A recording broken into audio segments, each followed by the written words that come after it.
बौद्ध संप्रदायों में हमने कल सौतांत्रिक पर विचार किया था और ये हीनयान के दोनों संप्रदाय सब कल हीनयान के साथ ही समाप्त कर दिए थे। अब हमारा दूसरा जो बहुत बड़ा, जिसको हम महायान कहते हैं, महायान वालों ने कहा कि हमको इसलिए हीनयान इनको नहीं कहते कि हम उनको हीन समझते हैं, बल्कि हम उनको हीनयान इसलिए कहते हैं कि वो छोटी गाड़ी लेके चलते हैं। अपने व्यक्तिगत मोक्ष के लिए, व्यक्तिगत निर्वाण के लिए वो तपस्या जो कुछ भी करते हैं, तो उनका जो केवल लक्ष्य है अपना निर्वाण प्राप्त करना। और जो आदमी अपना एक आदमी नदी पार करना चाहता है तो उसके लिए बड़ी नाव की ज़रूरत नहीं है उसको।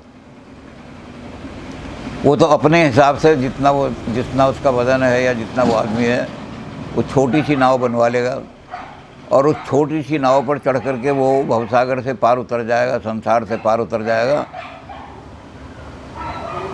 तो इसलिए हमने उनको इस दृष्टि से हीनयान कहा है कि वो छोटी गाड़ी लेके चलते हैं अपने लिए। और महायान हमने अपने आप को इसलिए कहा है कि हम ये कहते हैं कि एक आदमी का मोक्ष नहीं, सबका मोक्ष करेंगे, हम सबके दुख दूर करेंगे तब। तो इसलिए हमने अपने लिए कहा कि हमें बड़ी गाड़ी चाहिए, हमें इतना बड़ा जहाज़ चाहिए जिसमें हम 200 आदमियों को बिठा सकें। तो उसको हमने इस तरह से महायान इस दृष्टि से कहा है कि हमारी जो नाव है बड़ी नाव है और उनकी जो नाव है वो छोटी सी अकेले आदमी के लिए है। तो हीनयान को हमने अब समाप्त कर लिया। लेकिन चूँकि सारे के सारे बुद्ध के अनुयायी हैं, इसलिए बेसिक चीज़ें जो हैं, फंडामेंटल चीज़ें, तो वो बुद्ध से ही लेंगे, बुद्ध से अलग कैसे हो जाएंगे। तो महायानी जो हैं बुद्ध को तो मानते ही हैं कि बुद्ध जो है वो हमारे सबसे बड़े बुद्ध, हमारे प्रेरक जो हैं बुद्ध ही हैं। और बुद्ध के सारे प्रतीक समुत्पाद इत्यादि को भी मानते हैं। अब इनके जो संप्रदाय हैं वो हीनयानियों से बिल्कुल अलग बात करते हैं। तो इनमें से 2 संप्रदाय हैं इनके। एक संप्रदाय का नाम है विज्ञानवाद, उसको योगाचार भी कहते हैं। विज्ञानवाद और योगाचार एक ही चीज़ हैं। और दूसरा है इनका माध्यमिक और शून्यवाद। कल हम थोड़ा सा संकेत कर रहे थे कि माध्यमिक अपने आप को इसलिए कहते हैं कि ये बुद्ध के मध्यम मार्ग को पालन करते हैं। बुद्ध ने जो कहा था कि आप एक्सट्रीम पर मत जाओ, एवॉइड एक्सट्रीम्स। जो हमारे अति है, अति सर्वत्र वर्जिते, अति को वर्जित करो और बीच का मार्ग निकालो। तो शून्यवाद वाले जो हैं अपने आप को इसलिए माध्यमिक कहते हैं कि हमने वो बीच का मार्ग निकाला है। तो वो उसमें नागार्जुन बड़े थे। अब यहाँ योगाचार की तरफ हम आते हैं। योगाचार में जो सबसे बड़ा जो आचार्य हैं वो असंग हैं और वसुबंधु हैं। मुख्य योगदान इनमें वसुबंधु का है। लंकावतार सूत्र से इन्होंने प्रेरणा ली है और उससे लेकर के इन्होंने अपना ये योगाचार खड़ा किया है। अब योगाचार का अर्थ क्या है? योगाचार में ये होता है कि आपने बुद्धत्व प्राप्त करना है। आपने जब बुद्ध बनना है तो सीधे बुद्धत्व के लिए, जैसे वो हीनयानी वाले तो कहते हैं कि हम बुद्ध के लिए सीधा अरहत प्राप्त करने के लिए तपस्या कर सकते हैं और सीधे हम अरहत बन सकते हैं। लेकिन ये महायानी कहते हैं कि सीधे अरहत नहीं बन सकते, पहले हमें बोधिसत्व बनना पड़ेगा। तो बुद्धत्व प्राप्त करने के लिए हमें बोधिसत्व, और बोधिसत्व की 10 भूमियाँ हैं, उन 10 भूमियों को पार करना पड़ेगा। उनको पार करने के साधन जो है क्या है? योग। तो जब तक हम 10 भूमियों को पार नहीं करेंगे बोधिसत्व की, तब तक हम बोधि प्राप्त नहीं कर सकते। और बोधि प्राप्त करने के बिना बुद्ध कैसे बन जाएंगे हम? तो उसमें सारा योग की बड़ी आवश्यकता पड़ती है। योग का बहुत ज़्यादा महत्व है। उन 10 भूमि को पार करने के लिए योग की बड़ी आवश्यकता है। बिना योग के उन 10 भूमियों को पार नहीं कर सकते। तो इसलिए इन्होंने इसका नाम रखा योगाचार। और ये कहते हैं कि संसार की जितनी वस्तुएं हैं जिनको के हीनयानी लोग सत्य मानते हैं, सर्वस्तिवाद, सर्वम अस्ति, ये हीनयानी कहते हैं जो भी हमें दिखाई देता है वो है। तो ये कहते हैं जो हमें दिखाई देता है सब असत है, केवल एक ही चीज़ सत्य है, वो है विज्ञान। विज्ञान सत्य है। उस विज्ञान के अलग अलग नाम हैं जो रखे हुए हैं नाम। उस विज्ञान को इन्होंने कहा है, विज्ञान को चित्त भी कह सकते हैं। ये हमारा चित्त जो है यही विज्ञान है।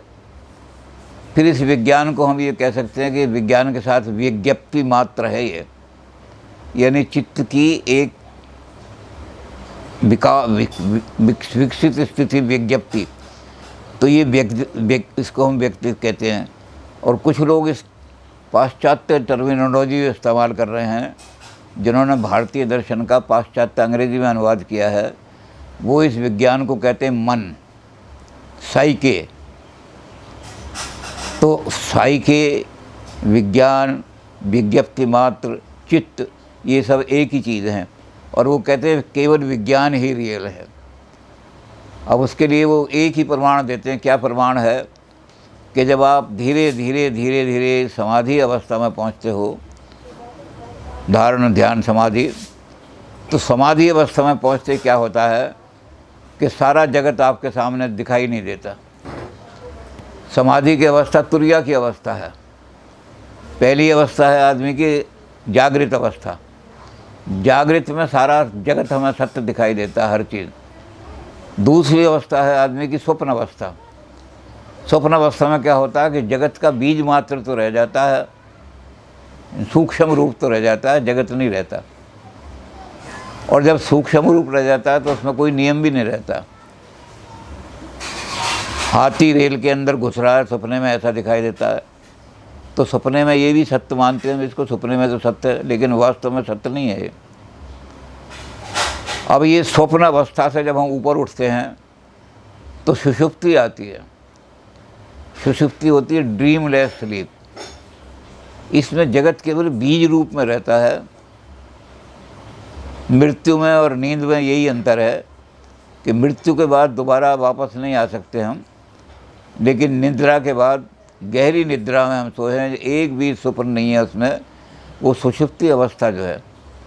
और उससे ऊपर जब हम जाते हैं तो तुरिया अवस्था। तुरिया में क्या होता है कि संसार का कुछ हमें पता ही नहीं लगता कि संसार है या नहीं है।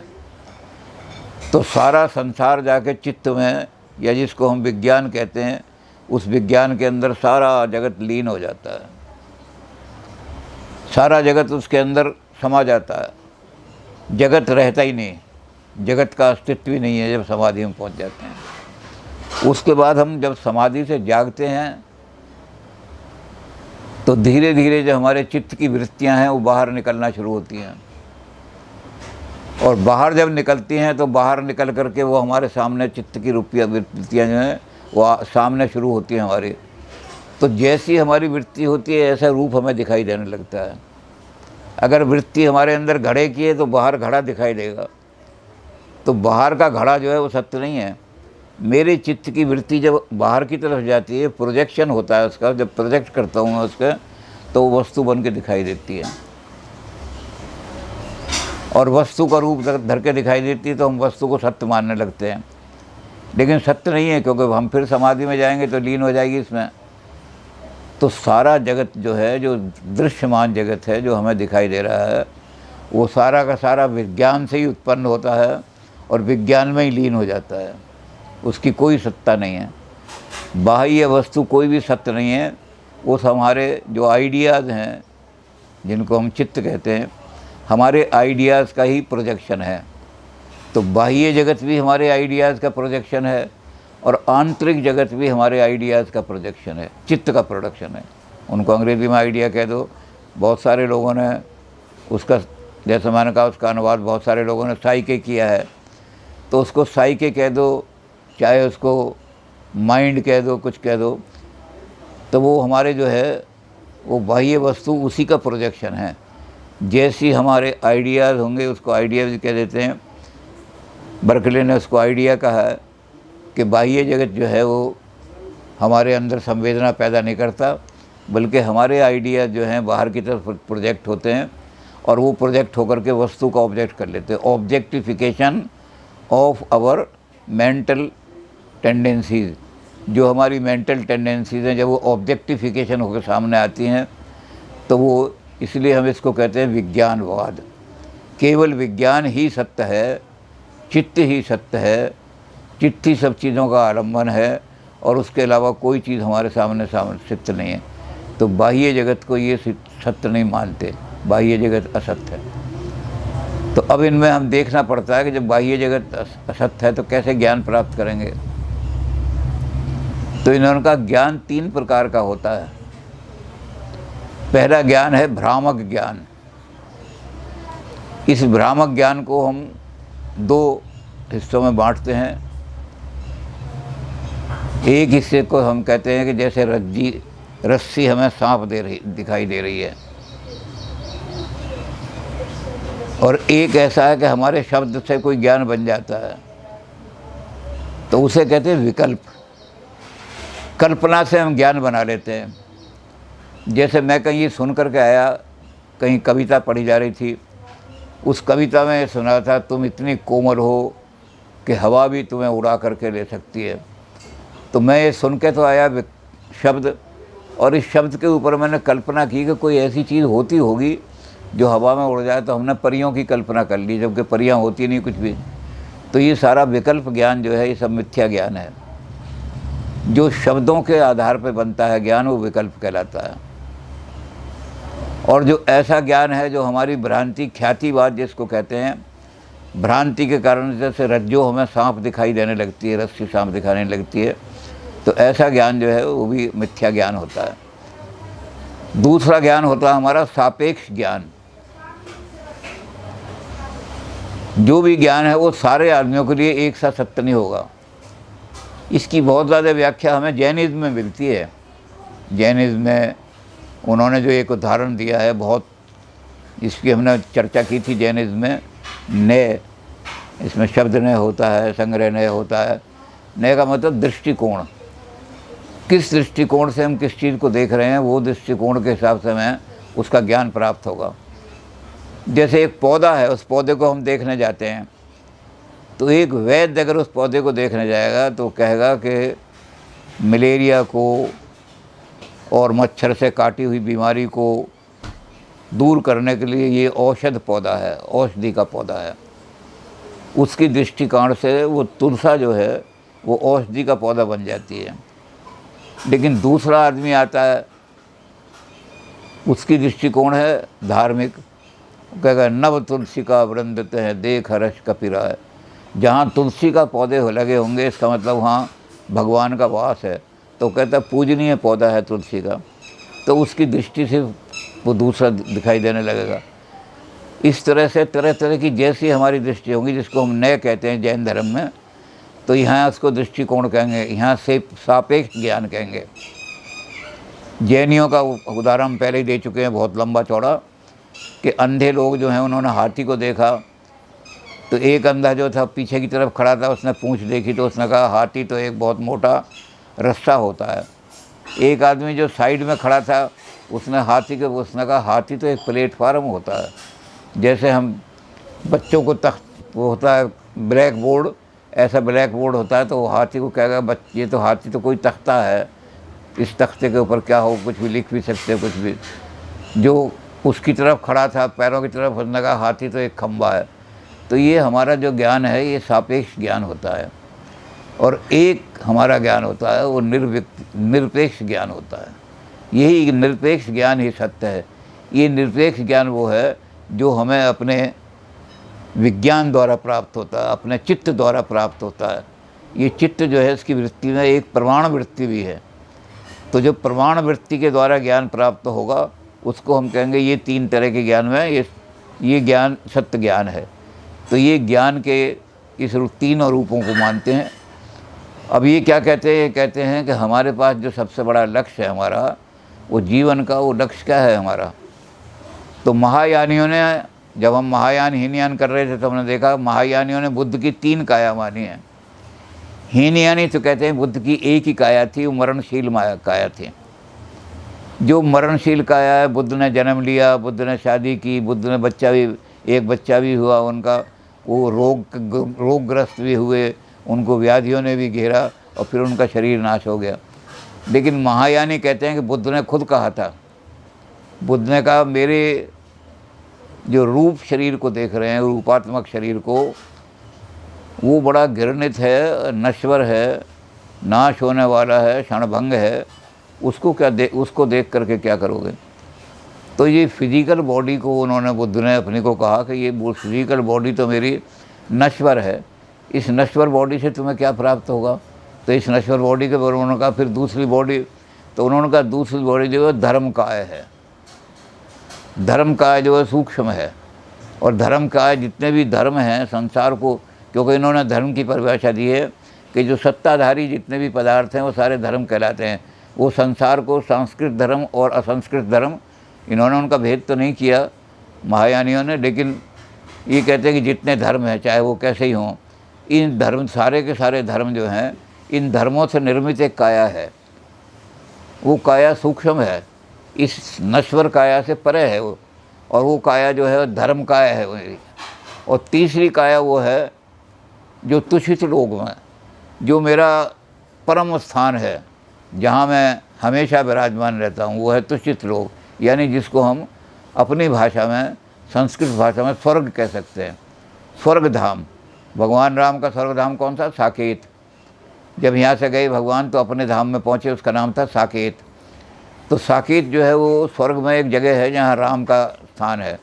इसी तरह बुद्ध कहने लगे स्वर्ग है बहुत बड़ा स्वर्ग, जिस अपरिमित, जिसको नाप नहीं सकते, उसमें एक स्थान है, वो है तुषित लोक। तो तुषित लोक में मेरा स्थान है, वहाँ बैठा रहता हूँ मैं। तो तुषित काया जो है वो किस चीज़ से बनी हुई है? वो तुषित काया केवल उन चीज़ों से बनी हुई है जो बहुत ही अति सूक्ष्म हैं, जो साधारण इंद्रियों से नहीं देखी जा सकते। आप साधारण आँखों से देखना चाहते हो तो वो नहीं देखी जाएंगी। तो इसलिए इन्होंने अपना लक्ष्य रखा कि हम वहाँ तो हम पहुँच नहीं सकते तुषित लोक में, तो जहाँ बुद्ध की आनंदमयी काया है, वो आनंदमयी काया का तो हम वहाँ पहुँचने के लिए तो पहले 10 भूमियाँ बोधिसत्वा की पार करनी पड़ेंगी, फिर जा कर के बोधि प्राप्त होगी, और बोधि का हम पालन करेंगे तो फिर बुद्धत्व प्राप्त होगा, तब वहाँ जाकर देखेंगे। तो हम बुद्ध की जो धर्म काया है, उस धर्म के काया के साथ अपने आप को मिला सकते हैं, लीन कर सकते हैं। अब ये जो इनका विचार है महायानियों का, इसके कारण से लगता है कि महायानियों पर उपनिषद का प्रभाव है, क्योंकि जीव आत्मा उस बुद्ध के साथ मिलना चाहती है, बुद्ध की काया के साथ मिलना चाहती है। ये उसी तरह से है जैसे हमारी जीवात्मा परमात्मा से मिलना चाहती है, उसी तरह की कल्पना है इनकी। इन्होंने नाम दूसरा रख दिया उसका, लेकिन कल्पना इसी तरह की है। फिर उन्होंने कहा कि हम उस परफेक्शन को कैसे प्राप्त करें, तो इन्होंने कहा कि हमें पारमिता का सहारा लेना पड़ेगा। और इन्होंने, विज्ञानवादियों ने 6 पारमिता मानी हैं। इसका वर्णन भी हम जब बुद्ध धर्म का वर्णन कर रहे थे उसमें कर चुके हैं कि बुद्ध धर्म वाले ये कहते हैं, बुद्ध के अनुयायी या पाश्चात्य विद्वान जो हमारी संस्कृति पर आक्षेप करते हैं, वो ये कहते हैं कि बुद्ध ने 21 पारमिताएँ दी थीं, लेकिन जब बुद्ध धर्म का ह्रास हुआ और ब्राह्मण धर्म दोबारा उदय हुआ तो ब्राह्मणों ने सारा साहित्य जला दिया, बुद्धों के विहार फूंक दिए, उन विहारों पर अपने मंदिर खड़े कर दिए। तो बुद्ध की 21 पारमिता ब्राह्मणों ने नष्ट कर दी। लेकिन जब राहुल सांकृत्य ने गए तिब्बत के अंदर, तो वहाँ से खोज करके वो पुरानी पारमिता निकाल करके चीनी में अनुवाद हुआ है, किसी का तिब्बत भाषा में अनुवाद हुआ है, किसी का ह्यूनसांग ने अनुवाद किया है। तो कहते ये हैं कि 21 की 21 पारमिताएँ राहुल सांकृत्यायन जी खोज खाज करके ज़्यादातर वो पारमिताएँ ऐसी थी जिनका तिब्बती भाषा में अनुवाद हुआ है, कुछ ऐसी थी जो चीनी भाषा में हुआ है। तो वो उनको ये चाहते थे कि 21, कहते हैं लोग कि 21 पारमिताएँ वो खोज करके ले आए थे। लेकिन जो आज उपलब्ध हैं हमारे पास, पटना में उनका सारा साहित्य प्रिजर्व करके रखा गया है, इसमें 10 पारमिताएँ उपलब्ध हैं हमें। अब इसके बारे में लोगों की अलग अलग राय है। कुछ लोग तो ये कहते हैं कि राहुल सांकृत्यायन जो लाए वो एक जगह वही पारमिता तिब्बती में भाषा में मिल गई, दूसरी जगह वही भाषा चीनी भाषा में मिल गई, तो डुप्लीकेशन हो गया। 21 पारमिताएँ नहीं हैं, पारमिताएँ 10 ही हैं। तो कुछ लोग तो ये कहते हैं, कुछ ये कहते हैं कि पारमिताएँ तो 21 ही हैं, क्योंकि वो 21 ढूंढ के लाए थे राहुल सांकृत्यायन ने। लेकिन अपने जीवन में वो उनका अंग्रेज़ी में और उसमें अनुवाद केवल 10 का ही करा सके, और वही 10 पारमिताएँ पटना लाइब्रेरी में प्रिजर्व हो गई। बाकी पारमिताओं का अनुवाद जो नहीं हुआ वो कहाँ हैं, वो हैं भी या प्रिजर्व हुई हैं नहीं हुए। लेकिन हम इस पर कोई विवाद, इसलिए कि अलग अलग लोगों के अलग अलग मत हैं, तो हम जो उपलब्ध हैं उन्हीं को मानते हैं कि 10 पारमिताएँ हमारे पास उपलब्ध हैं। ये उन 10 में से 6 को प्रमाणिक मानते हैं। ये कहते हैं 6 जो हैं वही प्रमाणिता हैं जो बुद्ध के मुख से निकली। बाकी उनके जो गणधर थे, उन गणधरों ने उसमें ऐड कर दी सारी की सारी। तो ये 6 पारमिताओं को मानते हैं कि 6 पारमिताएँ हैं, और इन पारमिताओं का ध्यान करके आदमी परफेक्शन प्राप्त करके बुद्ध की काया में लीन हो सकता है। अब ये विज्ञान जो है, इस विज्ञान को कहते हैं कि विज्ञान तो हमारी दृष्टि के कारण से, आँख जब किसी चीज़ को, आँख के द्वारा जब हमारा चित्त किसी चीज़ को दिखेगा तो उससे कोई एक ख़ास तौर की चीज़ पैदा होगी, विज्ञान खास पैदा होगा। वो विज्ञान उसी हमारी वृत्ति का ऑब्जेक्टिफिकेशन है। तो जब हम इस तरह काम करते हैं तो हम देखते हैं कि विज्ञान 2 तरह का विज्ञान है। एक विज्ञान तो हमारा प्रवृत्ति विज्ञान है, और दूसरा हमारा आलय विज्ञान है। ये प्रवृत्ति विज्ञान चूँकि हमारी इंद्रियों के ज्ञान पर निर्भर करता है, इसलिए 7 तरह का है। 6 तो हमारी इंद्रियां हैं। चक्षु जो ज्ञान प्राप्त करेगी, बाह्य जगत को अपने प्रोजेक्ट करेगी, बाह्य जगत में दिखाई देगी उसको कोई, तो वो चक्षु विज्ञान कहलाएगा। ऐसे आँख, जो नाक जो है जब देखेगी तो घ्राण विज्ञान कहलाएगा। तो हमारी जो 5 इंद्रियां हैं, 5 तरह का विज्ञान तो वो है। और छठी हमारी जो इंद्रियां हैं वो है मन। तो छठा हमारा विज्ञान हो गया मानसिक विज्ञान, यानी इंटरनल जितने भी हमारी परिवर्तन होते हैं, हमारी वृत्तियां बदलती रहती हैं। कभी क्रोध आता है, कभी काम वृत्ति आ जाती है, कभी लोभ वृत्ति आ जाती है, कभी कोई शुभ वृत्ति आ जाती है, अच्छी वृत्ति आ जाती है, कभी कोई सी आ जाती है। तो उनको कभी दुख आ जाता है, दुख की वृत्ति आ जाती है, कभी सुख की आ जाती है। तो जितनी भी आंतरिक अनुभूतियाँ हैं वो सारी की सारी सीधी दिखाई देती हैं मन के द्वारा। अब ये मानते हैं कि वो सारी चीज़ें अस्तित्वान नहीं हैं। बाह्य जगत हो या आंतरिक जगत हो, सारा का सारा हमारा उसी विज्ञान के द्वारा, विज्ञान का ही प्रोजेक्शन है। ये विज्ञान में से निकलती हैं। तो 6 वृत्तियाँ तो हमारी 6 इंद्रियों पर आधारित हो गई, और एक वृत्ति जो है हमारी क्लिष्ट वृत्ति कहलाती है वो। तो 7 वृत्तियाँ हमारी जो हैं ये प्रवृत्ति ज्ञान में आ जाती है, हमारी प्रवृत्ति विज्ञान में। अब ये 7 वृत्तियाँ जो हैं, इनमें जो क्लिष्ट वाली है, जो क्लिष्ट विज्ञान है हमारा, वो क्लिष्ट विज्ञान कहाँ से पैदा होता है? तो कहते हैं कि जो आत्मा को परमानेंट मानते हैं उनका आत्मा के प्रति बड़ा मोह हो जाता है। और आत्मा के प्रति जब मोह हो जाता है तो 3 चीज़ें, सबसे पहले चीज़ आती हैं आत्मसम्मान।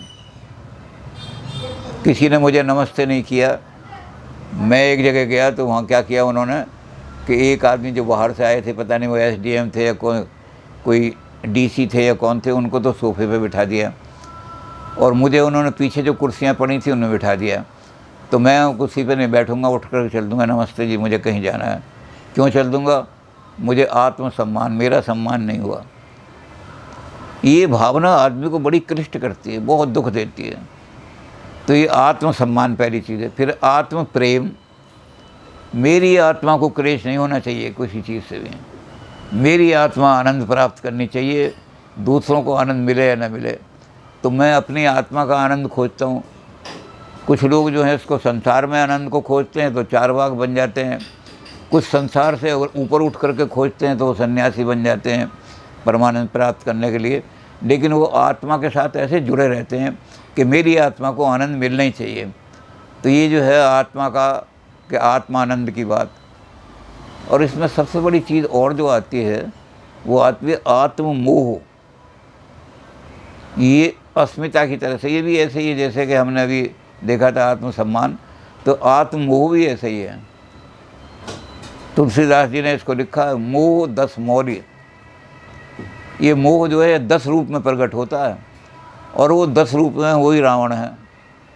ये 10 मौली जो है 10 शीश जिसको हम कहते हैं, ये उसके 10 सिर नहीं है रावण के। ये रावण मोह रूप है और मोह रूप के 10 स्वरूप हो जाते हैं। तो यहाँ भी ऐसा ही है कि हमारा आत्ममोह हमें राक्षसी वृत्तियों की तरफ ले जाता है। तद्भ्रात अहंकार। अब ये जो हमारा रूप है सारा का सारा, ये कृष्ण हमने विज्ञान जो लिया, कृष्ण विज्ञान, ये क्या करता है, ये अहंकार पैदा करता है। और अहंकार को तुलसीदास ने कहा कि अहंकार तो सब दुखों की जड़ है। सबसे बड़ा क्लेश जो है अहंकार है। मुझे सम्मान मिलना चाहिए, मुझे आदर मिलना चाहिए, मुझे सारी संसार की वस्तुएं मुझे मिलनी चाहिए। ये जब अहंकार आता है तो सबसे ज़्यादा क्लिष्ट वृत्तियाँ पैदा हो जाती हैं। तो ये क्लिष्ट विज्ञान जो है ये आदमी को बहुत सबसे दुखी देने वाला है। इस क्लिष्ट विज्ञान को कैसे दूर करें?